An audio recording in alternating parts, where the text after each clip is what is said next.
Hello दोस्तों, नमस्कार। मैं हूं दीपक आनंद। आपका अपना चैनल टारगेट एग्जाम मास्टर में हार्दिक स्वागत है।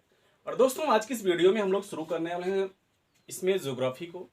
और जियोग्राफी में एक हमारा महत्वपूर्ण टॉपिक है सौरमंडल, जो कि आपके एग्जाम के दृष्टिकोण से बहुत ही महत्वपूर्ण टॉपिक है। यहाँ से आपके एग्जाम में बहुत सारे क्वेश्चन बनते हैं। तो फिर चलिए स्टार्ट करते हैं। दोस्तों, इसमें देखिए हम लोग पढ़ने वाले हैं सौरमंडल को। सौरमंडल को पढ़ने के लिए सबसे पहले हमको सौरमंडल के बारे में जानना पड़ेगा। तो फिर सौरमंडल है क्या चीज? तो फिर सूर्य के चारों ओर चक्कर लगाने वाले ग्रह, ग्रहों के चारों ओर चक्कर लगाने वाले उपग्रह, क्षुद्र ग्रह, धूमकेतु, उल्का पिंड आदि के सम्मिलित रूप को हम सौरमंडल कहते हैं। है ना। तो फिर सौरमंडल को अगर हम देखें तो फिर सूर्य के चारों ओर चक्कर लगाने वाले ग्रह, ग्रहों के चारों ओर चक्कर लगाने वाले उपग्रह, क्षुद्र ग्रह और धूमकेतु आदि के सम्मिलित रूप को ही हम सौरमंडल कहते हैं। यदि हम सौरमंडल की बात करें तो फिर सौरमंडल में हमारे सूर्य की बहुत ही महत्वपूर्ण भूमिका होती है। यानी सूर्य के बिना हम अपने सौरमंडल की कल्पना भी नहीं कर सकते। यानी हमारे सौरमंडल में सूर्य की बहुत ही महत्वपूर्ण भूमिका होती है। और उसके अलावा हमारे सौरमंडल में 8 ग्रह भी विद्यमान हैं। 8 ग्रहों के बीच में एक हमको क्षुद्र ग्रह देखने के लिए मिलता है। और इस क्षुद्र ग्रह के आगे हमारे 4 ग्रह हैं और क्षुद्र ग्रह के पीछे भी हमको 4 ग्रह देखने के लिए मिलते हैं। तो फिर यहां से आप एग्जाम में 2-3 क्वेश्चन बन जाते हैं। यानी सूर्य के जो है नजदीक कौन से ग्रह हैं जिसको हम आंतरिक ग्रह के नाम से जानते हैं। तो फिर देखिए, जो सूर्य के नजदीक हैं और क्षुद्र ग्रह के जो हमारे पहले वाले 4 ग्रह हैं, इसको हम आंतरिक ग्रह के नाम से जानते हैं। इसी को हम ठोस ग्रह भी कहते हैं। इसके अलावा जो हमारे क्षुद्र ग्रह के बाद के जो 4 ग्रह हैं, उसको हम बाह्य ग्रह के नाम से जानते हैं और इसको हम गैसीय रूप में ये वहां पे विद्यमान है। तो फिर क्लियर हो गया होगा कि क्षुद्र ग्रह के आगे 4 ग्रह है जिसको हम आंतरिक ग्रह के नाम से जानते हैं, और जो है ठोस अवस्था में होता है, और क्षुद्र ग्रह के बाद में जो हमारे 4 ग्रह हैं उसको हम बाह्य ग्रह के नाम से जानते हैं, और जो हमारा गैसीय अवस्था में वहां पे विद्यमान है। ठीक। अच्छा, आगे अगर हम सूर्य के बारे में देखें तो फिर सूर्य जो हमारा है, और यह पूरे सौरमंडल का हमारा केंद्र बिंदु क्या है? सूर्य है। यानी पूरे सौरमंडल का केंद्र बिंदु सूर्य है। ठीक है ना। अच्छा, और अगर हम यहाँ पे ध्यान से देखें नेक्स्ट पॉइंट में, तो फिर सूर्य और तारा नाभिकीय संलयन द्वारा ऊर्जा उत्पन्न करते हैं। ठीक है। और हमको जो और उसमें लाइट दिखती है, रोशनी दिखती है, तो फिर वो उसमें जो लाइट होती है वह नाभिकीय संलयन के द्वारा वो लोग ऊर्जा उत्पन्न करते हैं। अगर सूर्य के बारे में देखें तो फिर सूर्य जो सूर्य हमारा है, सूर्य बना कैसे है? यहां से भी काफी बार कई सारे क्वेश्चन बन जाते हैं आपके, है ना। तो फिर अगर हम सूर्य की बात करें तो फिर सूर्य हाइड्रोजन, हीलियम और अन्य गैसों से मिल करके सूर्य का निर्माण होता है ना। और इसमें जो हमारी सबसे ज्यादा गैस होती है सूर्य में, वह आपका है हाइड्रोजन। हाइड्रोजन की मात्रा अगर हम देखें तो फिर 71% हाइड्रोजन हमारे सूर्य में मौजूद है। और हीलियम की अगर बात करें तो फिर 26.5% गैस हमारा हीलियम ये हमारा सूर्य में विद्यमान है। और अन्य गैस की बात करें तो फिर हमारा 2.5%। यानी बहुत सारी गैसों के मिलने से हमारे सूर्य का निर्माण हुआ है, जिसमें से हमारे मुख्य गैसें हैं हाइड्रोजन। हाइड्रोजन की मात्रा 71% और हीलियम की मात्रा 26.5% और अन्य गैसों की मात्रा 2.5%। इन सभी के समायोजन से हमारे सूर्य का निर्माण होता है। और अगर उम्र की बात कर लें तो फिर सूर्य की उम्र लगभग 5 मिलियन वर्ष आंकी गई है, अनुमान लगाया गया। अच्छा, इसके अलावा देखिए और 2-4 क्वेश्चन यहां से बहुत ही महत्वपूर्ण बन जाते हैं।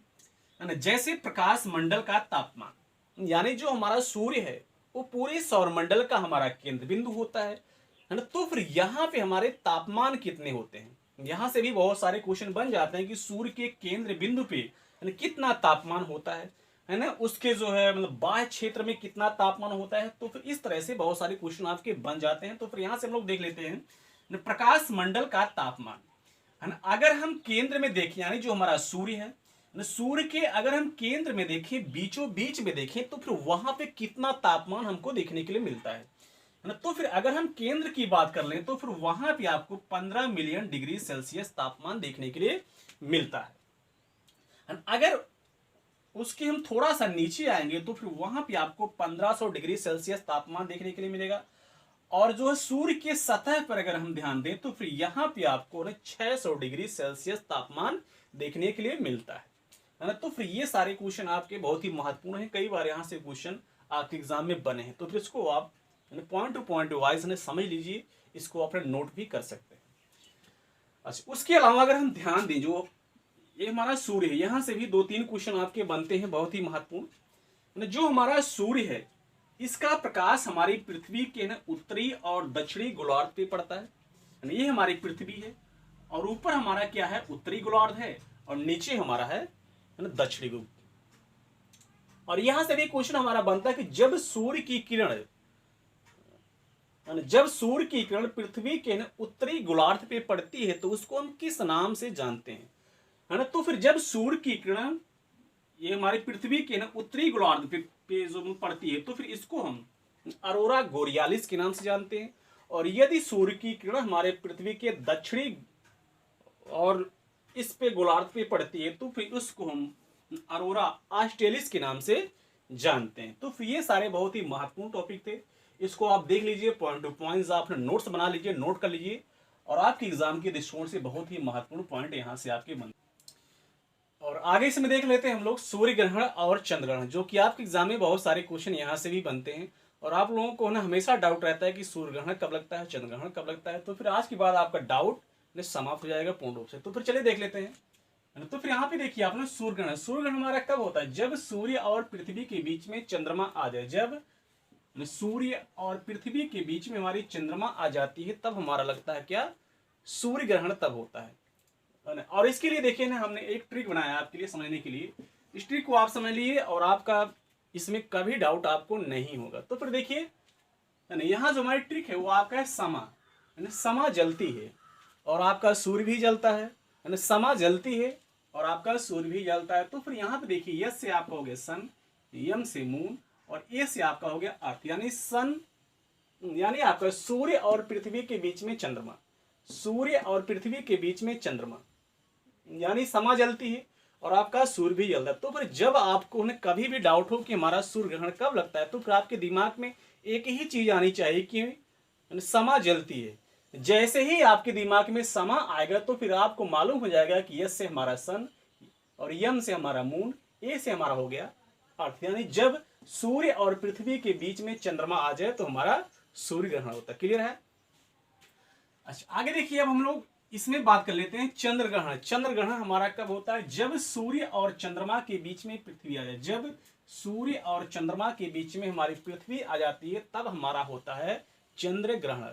और इसके लिए भी हमारी ट्रिक है, शाम को चंद्र ग्रहण। तो आपको पता है कि जो हमारा चंद्र ग्रहण लगता है वो हमारा शाम को ही लगता है। तो फिर आपके दिमाग में आ जाएगा कि चंद्र ग्रहण हमारा कब होता है, तो फिर चंद्र ग्रहण आपका होता है शाम को।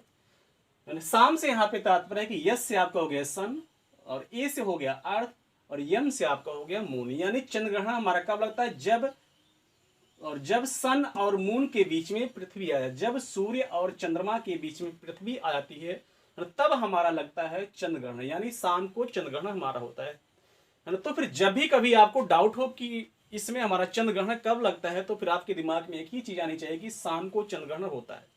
शाम में, यानी यस से हमारा हो गया सन और ए से हो गया अर्थ और यम से हो गया हमारा मून, यानी जब हमारा सूर्य और चंद्रमा के बीच में पृथ्वी आ जाता है और तब हमारा क्या होता है, चंद्र ग्रहण होता है।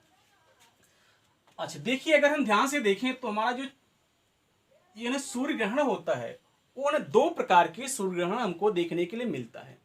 एक हमको देखने के लिए मिलता है आंशिक सूर्य ग्रहण। आंशिक सूर्य ग्रहण वह होता है कि जब सूर्य का कुछ ही भाग जो है ढका होता है और कुछ ही भाग छुप जाता है तब उसको हम कहते हैं आंशिक सूर्य ग्रहण। और एक आपका होता है पूर्ण सूर्य ग्रहण, और जिसमें जो है सूर्य के अधिकांश भाग जो है छिप जाते हैं, यानी पूरे छिप जाते हैं लगभग। और जब हमारा जो है मतलब ये पूर्ण सूर्य ग्रहण होता है तो फिर यहाँ से हमारे 1-2 क्वेश्चन बन जाते हैं। और यहाँ से ना आंशिक सूर्य ग्रहण से वैसे कोई विशेष क्वेश्चन नहीं बनते हैं, लेकिन जब हमारा पूर्ण सूर्य ग्रहण होता है तो फिर वहां से हमारे कुछ क्वेश्चन बन जाते हैं। तो फिर देखिए, जब हमारा पूर्ण सूर्य ग्रहण होता है तो फिर सूर्य के अधिकांश हिस्से जो है कवर हो जाते हैं और ढक जाते हैं, और ढकने के बाद फिर जो साइड से जो है यहाँ से जो है हल्की हल्की लाइट निकलती है जो हमको बहुत ही देखने में आकर्षक लगती है। और ये जो किरणें होती हैं इसकी, तो फिर इसको हम एक्सरे किरण के नाम से जानते हैं, और जो कि हमारे आंख के लिए बहुत ही नुकसानदायक होता है। इसलिए हमें सलाह दी जाती है कि यदि सूर्य ग्रहण हो तो फिर आपको खुली आंख से बाहर नहीं निकलना है ना। तो फिर यहाँ से हमारी जो एक किरण निकलती है, एक्सरे किरण, जो हमारे आंख की रोशनी के लिए बहुत ही हानिकारक होती है, ठीक है। और ये जो हमारी किरण निकलती है हल्की हल्की, जो यहाँ से लाइट निकलती है, वहां से हमारे क्वेश्चन बन जाते हैं कि इसको हम किस नाम से जानते हैं। तो फिर यहाँ पे देखिए आप, इसको हम दो महत्वपूर्ण नाम से जानते हैं, एक कोरोना और इसी को हम क्रिएट के नाम से भी जानते हैं। और जब ये हमारा पूर्ण सूर्य ग्रहण होता है तो फिर ऐसी घटना को जो है हम डायमंड रिंग की घटना के भी नाम से जानते हैं, क्योंकि यहाँ से जो हल्की हल्की रोशनी निकलती है वो हमको और देखने पर जो है बिल्कुल जो है रिंग की तरह हमको दिखाई देती है। तो फिर इसको हम एक डायमंड रिंग की घटना के नाम से भी जानते हैं। अच्छा, उसके अलावा देखिए एक दो क्वेश्चन यहाँ से भी आपके बन जाते हैं, तो फिर इसको हम लोग देख लेते हैं। और ये देखिए हमारा सूर्य है, और सूर्य के चारों तरफ हमारी पृथ्वी जो है क्या करती है, चक्कर लगाती है। और कभी कभी कंडीशन ये आता है कि पृथ्वी हमारी सूर्य से जो है बहुत दूर चली जाती है, और कभी कभी सूर्य के बहुत नजदीक आ जाती है। तो फिर यहाँ से आपके 2-3-4 पॉइंट बहुत ही महत्वपूर्ण बन जाते हैं। तो फिर देखिए, जब ये हमारे सूर्य से जो है पृथ्वी हमारी जो सबसे नजदीक आती है वो कब आती है, और जब सूर्य से पृथ्वी जो है सबसे नजदीक होता है तो फिर उसकी दूरी कितनी होती है। तो फिर जब सूर्य से पृथ्वी सबसे नजदीक होती है तो फिर उसकी दूरी हो जाती है 14.70 करोड़ किलोमीटर। और जब ऐसा कंडीशन आता है कि हमारा सूर्य पृथ्वी से सबसे नजदीक होता है तो फिर उस घटना को हम उपसौर के नाम से जानते हैं, और जो हर प्रत्येक वर्ष में 3 जनवरी को जो है आता है। और जब पृथ्वी से जो है सूर्य सबसे दूर होता है तो फिर उसको हम अपसौर की घटना के नाम से जानते हैं, और जो हर प्रत्येक वर्ष में 4 जुलाई को हमको देखने के लिए मिलता है। और जब पृथ्वी से जो है सूर्य की सबसे ज्यादा दूरी होती है तो फिर दूरी हो जाती है 1498 करोड़ किलोमीटर, है ना। तो फिर यहां से देखिए क्वेश्चन आपका और बन जाता है, सूर्य से पृथ्वी तक प्रकाश आने में कितना समय लगता है। कई बार आपके एग्जाम में पूछा भी गया है। तो फिर यहां से देखिए प्रकाश आने में समय लग जाता है 8 मिनट 16 सेकंड, और या फिर जो है 8 मिनट 20 सेकंड, है ना। आपको ना ऑप्शन के अनुसार करना है ना, जैसा एग्जाम में ऑप्शन दे। और यहां से देखिए ना एक दो पॉइंट और बन जाते हैं आपकी, सूर्य का व्यास पृथ्वी से लगभग 13,92,000 किलोमीटर है, जो पृथ्वी के व्यास का लगभग 110 गुना है। और सूर्य हमारी पृथ्वी से 13 लाख गुना बड़ा है। तो फिर उम्मीद करते हैं कि ये आज का टॉपिक आपको समझ में आया होगा। यदि आपको समझ में आया हो तो फिर हमारे चैनल को लाइक शेयर और सब्सक्राइब जरूर करें, क्योंकि आपके लिए हम नई नई वीडियो लाते रहते हैं। और तब तक के लिए ओके, थैंक यू, और मिलते हैं एक नए वीडियो के साथ।